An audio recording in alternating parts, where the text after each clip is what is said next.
அருளமுதமாக வழங்கப்படுகிறது.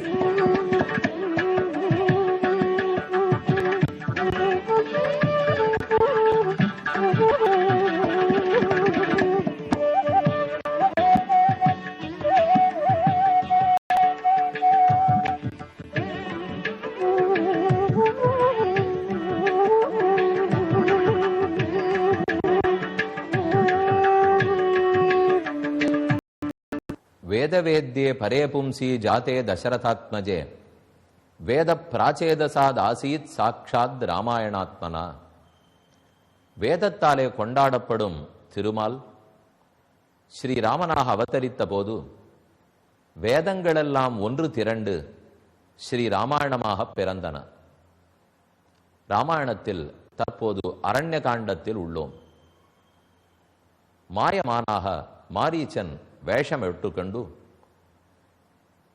சீதையின் விருப்பத்தை தூண்டுவதற்காக ஆசிரமத்தின் முன்னே உலவி வருகிறான். அந்த கட்டத்தில் உள்ளோம். சீதை மானை பார்த்தவள் வியப்புற்று ராமனையும் இலக்குவனையும் கூப்பிடுகிறாள். ராமா, பூ கொய்வதற்காக வந்தேன். வந்த இடத்தில் ஒரு வியப்பு காத்திருந்தது. இதை போன்ற ஒரு பொன்மயமான மானை நான் முன்னே கண்டதில்லை, கேட்டதும் இல்லை. இதை பார், அழகு ஈர்க்கிறது. உடனே நான் விளையாடுவதற்காக இந்த மானை பிடித்து கொடு என்று சீதை கேட்கிறாள்.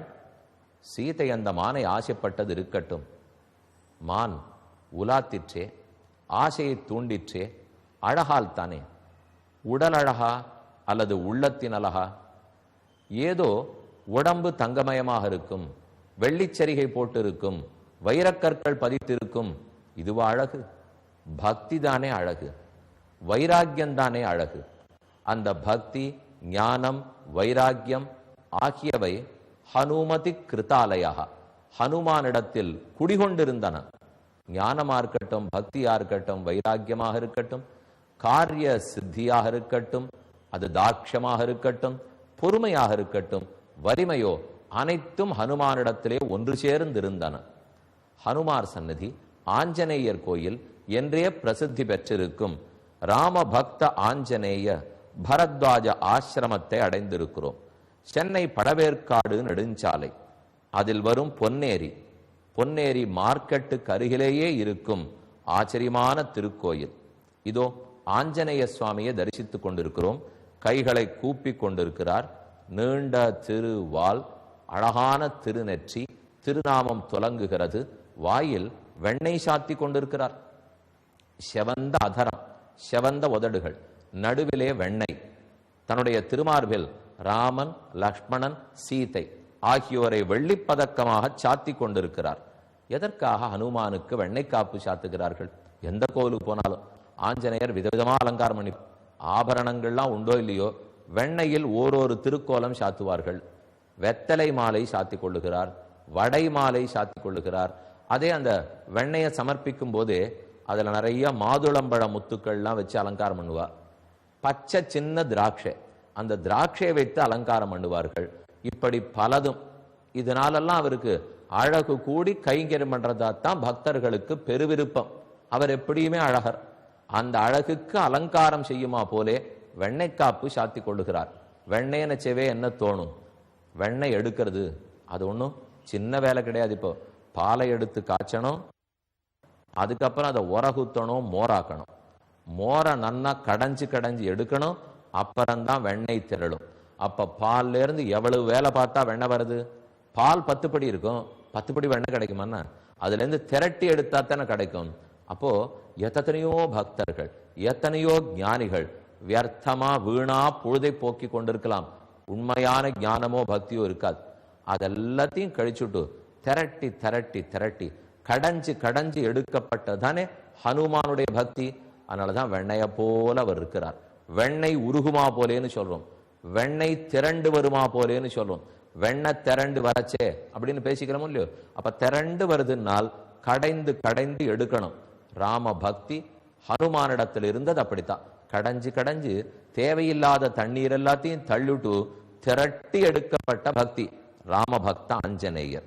இதோ அவருடைய உற்சவ மூர்த்தி சின்ன வடிவம், மூலவர் பெரிய வடிவத்தோடு இருக்கார், உற்சவர் சிறு வடிவம். தன்னுடைய வாளை சுழற்சி நேர தலைக்கு மேல் கிரீடத்தை போல வைத்துக் கொண்டிருக்கிறார். கையை கூப்பிக்கொண்டு, அதாவது அஞ்சலி ஹஸ்தம், நமஹா என்று ராமனுக்கும் லக்ஷ்மணனுக்கும் சீதைக்கு வணக்கம். கோதண்டராமர் தனித்தெழுந்தொழி இருக்கிறார், ஏற்கனவே சேவித்தோமே. அந்த கோதண்டராமரை வணங்கி கொண்டு ஆஞ்சநேயர் தனி சன்னிதானத்தில் உள்ளார். இன்று நாம் அகஸ்தியரையும் மேலே பரத்வாஜரையும் ஆஞ்சநேயரையும் நர்த்தன கிருஷ்ணன், கருடன், பட்டாபிஷேக திருக்கோலத்தில் ராமர், அதே கோதண்டராமர், இப்படி அனைவரையும் சேவித்துக் கொண்டோம். பொன்னேரி அவசியம் பக்கத்தில் இருக்கும் பக்தர்கள், ஏன் தள்ளி இருக்கிறவா கூட ஒரு நாள் அதற்குன்னு விடுமுறை எடுத்துக்கொண்டு போய் தரிசித்து விட்டு வரலாமே. அவர்கள் அனுமதியோடே அருளோடே அடுத்த சர்க்கத்தை அடைவோம். 43வது சர்க்கம். மாயமான் மாரீச்சனை கண்டாள், சீதை நம்பினாள். இது பொன்மான் இல்ல பொய்மான் அப்படிங்கிறது புரியாமல் ராமலக்ஷ்மணர்களை கூப்பிட்டு எனக்கு பிடித்து கொடுன்னு கேட்கிறாள். சாத்தம் சம்பிரேக்ஷ சுஸ்ரோணி குசுமானி விசின்வதி ஹேமராஜத வர்ணாபியாம் பார்ஷ்வாபியாம் உபசோபிதம். சா தம் சம்பிரேக்ஷிய, அப்படி அழகான சீதை, அவளே மானை ஒத்தவள், அவளே பேரழகி. அந்த அழகிய ஒரு அழகு மயக்கிறதுனால், பெரிய அழகிகள்லாம் சின்ன அழகை பார்த்து மயங்கவே மாட்டார்கள். தங்களை விட அழகா இருந்தா தானே மயங்குவா. ஒரு பெரிய பாடகர் இருக்காருனால் சின்ன சின்ன பாடல்கள்லாம் அவர் மயங்க மாட்டார். தன்னை விட பாட்டு சாமர்த்தியம் இருந்தா தான் அவர் மயங்குவார். ஒரு பெரிய குத்துச்சண்டை வீரர்னா தன்னை விட வீரம் இருக்கிறவனை தான் மயங்குவார். அப்ப சீதை தன்னை விட அழகு இருக்கிற மானா இருந்தா தானே மயங்குவாள். பார்த்தாள், ஆசை கொண்டாள். பிரகிருஷ்டாச்ச அனவத்யாங்கி மிருட்ட ஹாட்டகவர்ணினி பர்த்தாரமபி சக்கரந்த லக்ஷ்மணன் செய்வ சாயுதம். ஆயுதத்தோட ராமனும் லக்ஷ்மணனும் அமர்ந்திருந்தார்கள். அவர்களை கூப்பிடுகிறாள். வந்து வந்து பாருங்கோ. ஆகூய ஆகூய புனஸ்தம் மிருகம் சாது வீக்ஷதே ஆகச்ச ஆகச்ச சீக்கிரம் வை ஆரியபுத்திர சகானுஜம். ஆரியனான தசரதனுக்கு மகனே, உன்னுடைய தம்பியோட கூட வந்து பார். இந்த மான் தான் எவ்வளவு அழகாக உள்ளது. சங்கமானஸ்து தம் திருஷ்டுவா லக்ஷ்மணோ வாக்கியம் அப்ரவீத் வீக்ஷமானௌது தம் தேசம் ததா ததிருஷதுர் மிருகம். இருவரும் ஓடி வந்தார்கள். கண்களை அகல விரித்து கொண்டு ராமனும் லக்ஷ்மணனும் பார்த்தார்கள். லக்ஷ்மணன் கூறுகிறான், சந்தேகமா இருக்கு அண்ணா, இந்த மான் நம்பத்தகுந்ததாக இல்லை. உலகத்தில் நான் பொன்மான் பார்த்தது கிடையாது. ஆனா இதை பாரு, பொன்மயமா இருக்கு, ரத்தனங்கள் பதிக்கப்பட்டிருக்கு, வெள்ளியில பொட்டு போட்டிருக்கு. பார்த்தாலே அப்படியே ஏதோ பவழத்தை இழைக்கிறா போலே சகப்பா இருக்கக்கூடிய குழம்புகளோடு இருக்கு. கொம்பு எப்படி இருக்கு, நாக்கு எப்படி இருக்கு, மூக்கு எப்படி இருக்கு, ஒண்ணு எனக்கு நிஜமாய் இயற்கையில் இருக்கிறதாவே தெரியல. அத்தனை செயற்கையாக தோன்றுகிறது. சந்தேகமா இருக்கு. தமேவை நமகம் மன்னே மாரீச்சம் ராட்சசம் மிருகம். பார்த்த உடனே லக்ஷ்மணன் போட்டு உடைத்தார். இவனை பார்த்தா மாரீச்சன் தான் பொய்மானா வந்திருக்கிறதா இருக்கு. ஏன், ஏற்கனவே இவர்கள் மூவரும் இருக்கும் போது இதே போல மான் வேஷத்தில் மாரீச்சன் வந்து பார்த்திருக்கிறான். அப்ப 3 அம்புகளை ராமன் விட பயந்து ஓடினான்னு மாரீச்சனே கதை சொன்னாரே. அதை கேட்டுதான் இப்ப பார்த்தா நமக்கு புரியுது. அப்ப இவன் மாரீச்சனா இருக்கணும். சரந்தோ மிருகயாம் ஹிருஷ்டாக பாபேன உபாதினா வனே அனேன நிகதாராம ராஜானஹா பாபரூபிணா. இவன் மாரீச்சனாக இருந்தால் நம்ம இடத்துல ரொம்ப நாளா போக்கு காட்டின்னு இருக்காராமா. முதல் தடவை மாமுனி வேள்வியை காத்து அவபிரதமாட்டிய அடுதிரல் அயோத்தியம் அரசே என்று தொண்டரடிப்புடியாழ்வார் பாடியபடிக்கு விஸ்வாமித்திர நாக சம்ரக்ஷணத்தின் போது வந்தான், வாலாட்டினான். அப்பவே நீ அவனை கொன்னு இருக்கணும், விட்டுட்டே ஓட்டி விட்டாய். பொனாபுர் மறுபடியும் தண்டகாரண்யத்தில் இருக்கும் போது வந்தான், ரிஷிகளை எல்லாம் அழித்தான், மறுபடியும் நீ ஓட்டி விட்டாய். 3வது தரம் விட முடியாது. இந்த மானின் பின்னே போக முடியாது. ஒரே அம்பு, இதை அழித்து விட வேண்டும். மேலே அஸ்ய மாயாவிதோ மாயா மிருகரூபமிதம் கிருத்தம் ஜகத்யாம் ஜகதி நாத மாயேஷாகி நசம்சயா. இந்த உலகம் முழுக்க மாயையா இருக்கிறாமா. மாயாந்து பிரகிருதிம் வித்யாது மாயினந்து மகேஸ்வரம். இந்த பிரகிருதியே மாயான்னு சொல்லுவார்கள். பொய்ன்னு அர்த்தம் இல்லை, மாற்றி மாற்றி தோற்றம் அளிக்கும்னு அர்த்தம். ஆச்சரியம்னு பொருள், ரொம்ப வியப்பு. இப்ப பொய்மான்னு சொன்னா மான் பொய்யான்னா இல்ல மாரீசன் பொய்யா? அதனால பொய்மான்கிறதுனாலே மானாக வேஷமிட்டு கொண்டது உண்மை அல்ல. அவன் உண்மையில் ராட்சசன், ஆனா மான் வேடத்தில் வந்துள்ளான். அதனால பொய்மான்கிறதுக்காக இது மானே பொய்ன்னு நினைச்சுட கூடாது. அப்ப பொய்யான மான் அடிச்சோ சத்தம் போட்டோ அதை கேட்டா மயங்கி ராமன் லக்ஷ்மணன் ஓடி வந்திருப்பார்? இல்லை. அதனால மாயான்னு சொன்னாலே உடனே பொய், மித்யா என்று அர்த்தம் அல்ல. ஆச்சரியம், ஞானம், வியப்பு என்றெல்லாம் பொருள் கூறுவார்கள். இந்த உலகத்துல எல்லாம் வியப்பா இருக்கிறாமா? வேண்டாம், இதன் பின்னே போக வேண்டாம், நம்மை ஏமாற்றி விடும். ஜகத்யாம் மேலே சொல்றார், ஆனையேனம் மகாபாகோ கிரீடார்த்தன்னோ பவிஷ்யதி ஆரியபுத்திர அபிராமோசோ மிருகோ ஹரதிமே மனஹா. லக்ஷ்மணன் இப்படி சொன்ன உடனே சீத்தை பார்த்தாள். அவரே கொண்டு கொடுக்குறேன்னு சொல்றச்சே உமக்கு என்ன? ராமன் தான் பிடிச்சு தரேன்னு சொல்றாரோ இல்லையோ, அவருக்கு விருப்பம் இருக்கு, ஆனா மைத்துனன் தடுக்கிறார். சீத்தை சொன்னாள், எனக்கு இப்ப வேணும், இது நான் வைத்து விளையாடுவதற்கு வேணும்.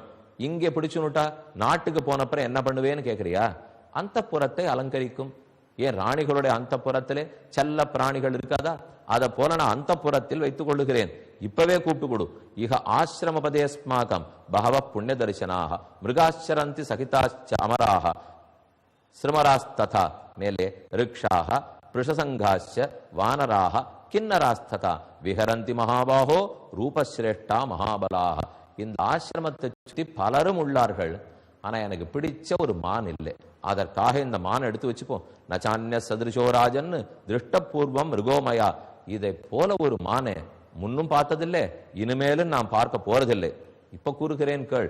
இப்ப நான் விளையாடுறதுக்காக பிடிச்சு கொடு. காட்டில இருந்து நாட்டுக்கு போன அப்புறம் அந்த புறத்தில் வைத்துக் கொள்ளுகிறேன். அந்த புரே விபூஷார்த்தா மிருக ஏஷ பவிஷ்யதி மிருகரூபமிதம் திவ்யம் விஸ்மயம் ஜனயிஷ்யதி. சீதை விருப்பப்பட்டு முடித்தாள். இதை வைணவ பேராசிரியர்கள் ஆச்சாரியர்கள் எல்லாம் கூறும்போது விஷயாந்தரத்திலே விருப்பப்பட்டாள்னு கூறுவார்கள். நாம எதுல விருப்பம் வைக்கணும்? அர்த்தத்திலோ காமத்திலோ பொருளிலோ இன்பத்திலோ விருப்பம் வைக்காமல் தர்மத்திலும் மோட்சத்திலும் தான் விருப்பம் வைக்க வேண்டும். தர்மத்தை செய்யறதில் ஆசை, முக்தி அடையறதில் ஆசை. பொருளீட்டுவதிலோ காம சுகத்தை அனுபவிப்பது எந்த காமமாக வேணா இருக்கட்டும், இந்த ரெண்டிலும் ஆசை வைக்க கூடாது. பெருமானே நமக்கு லட்சியம், அவர்தான் இலக்கு. உலக இன்பத்துக்கு ஐஸ்வர்ய அனுபவத்துக்கு ஆசையா, அல்லது அதை துறந்து ஆத்மா தன்னைத்தானே அனுபவித்துக் கொள்கிறாளே கைவல்யம், அதற்கு ஆசையா, அல்லது அதையும் துறந்து பெருமானை அடைந்து அவனுக்கு தொண்டு புரிந்து அனுபவிக்க போகிறோமே அந்த ஆனந்தத்தில் ஆசையா? பெருமானே தான் நமக்கு இலக்காக இருக்க வேண்டும். மற்றபடிக்கு உண்ணும் சோறு பருகு நீர் தின்னும் வெத்திலையும் எல்லாம் கண்ணன். நம்மாழ்வார் சாதிக்கிறார், நமக்கு தண்ணீர் குடித்தால் வாழவே முடியும், சோறுண்டால் தான் வளர முடியும், வெத்தலை பாக்கு ஆனந்தமா இருக்கும்னு வெளியாருக்கு சொல்லிக்கிறதுக்காக. இதைத்தான் தாரகம் போஷகம் போக்யம் என்று சொல்லுவார்கள். வாழ்முதல் வாழ்வதற்கு தேவை, அடுத்தது வளர் முதல் வளர்றதுக்கு தேவை, அடுத்தது மகிழ் முதல் லக்ஸூரியஸ் லைஃப்ங்கிறாளே அதை போல இருக்கிறதுக்கு மகிழறதுக்கு தேவை. இதெல்லாம் தண்ணீரும் சோறும் வெத்தலையும் இருக்கலாம். ஆனா ஆழ்வார்களை பொறுத்தவரை கண்ணனே தண்ணீர், கண்ணனே சோறு, கண்ணனே வெற்றிலை, தாரகம் போஷகம் போக்கியம், இதானே உண்மை. ஆக இதை தவிர்த்து பக்கத்துல ராமன் பகவான் இருக்கும் போது கைப்பிடித்த மனைவி எங்கோ இருக்கும் ஒரு மானுக்கு ஆசைப்பட்டாள் அல்லவா? வேடிக்கையா சொல்றது உண்டு. அம்மான், அம்மான்னா கணவனான சுவாமி, அம்மான் பக்கத்திலே இருக்க அம்மானை வேண்டினாள் சீதை. அம்மான் பிரிச்சு பார்த்தீங்கன்னா அங்க இருக்கிற மான், அம்மான் அப்படின்னா சுவாமி ராமன் அர்த்தம். அப்ப பக்கத்திலேயே ராமன் இருக்கும் போது அவன் தானே உண்ணும் சோறு பருகு நீர் தின்னும் வெத்திலை. இதை விடுத்து எங்கோ இருக்கும் மானை கேட்டாள். அதனால் தான் 10 மாசம் பிரிந்து துன்பமே பட்டாள். ஏன் சீதை 10 மாசம் பிரிந்தாள்னால் பெருமானை அனுபவித்து அவருக்கு தொண்டு புரிவதை தவிர நாம் ஏதோ சொத்துக்கும் சுகத்துக்கும் ஐஸ்வர்ய அனுபவத்துக்கு ஆசைப்பட்டால் தாழ்ந்தே போவோம். பெருமானுடைய சொத்து ஜீவாத்மா, அப்ப அவருக்கு தொண்டு புரிவது தான் இலக்காக இருக்க வேண்டும். அதைத்தான் இங்கேயும் தெரிஞ்சுக்கணும். விஷயாந்தரத்திலே பிராவண்யம் ஒழிக்க வேண்டும், கண்ட விஷயத்தில் ஆசைப்படக்கூடாது, கண்கண்ட பெருமானுக்கு தொண்டே புரிய வேண்டும். இதை மறந்து போய் சீதை கேட்டுவிட்டாள். உவாச்சராகவோ கிருஷ்டா பிராத்தரம் லக்ஷ்மணம் வச்சா. அப்ப ராமன் சிரிச்சுட்டே லக்ஷ்மணனை பார்த்து சொல்றார், லக்ஷ்மணா அப்படிலாம் சொல்லாதே, உலகத்துல எந்த ஆச்சரியமானா எப்ப வேணா நடக்கும். ஏன் இந்த மான் உண்மையா இருக்கக்கூடாது? நிஜமாவே பொன்மானாக இருக்கலாம், நாம பிடிச்சு வச்சுட்டா என்ன தப்பு? பஷ்ய லக்ஷ்மண வைதேக்கியாக ஸ்பிருகாம் உல்லசிதாம் இமாம் ரூபஸ்ரேஷ்டதையா கேஷ மிருகோத்ய ந பவிஷ்யதி. இந்த மிருகம் சீதைக்கு கிடைக்கலன்னா ரொம்ப வருத்தப்படுவாள். அது கிடைக்க போகுதுன்னு அவ முகம் எவ்வளவு ஆசையா இருக்கு பத்தியா லக்ஷ்மணா. அந்த திருப்தி இருக்கணும்னால் இந்த மானை பிடிச்சு கொடுத்தா தான் உண்டு.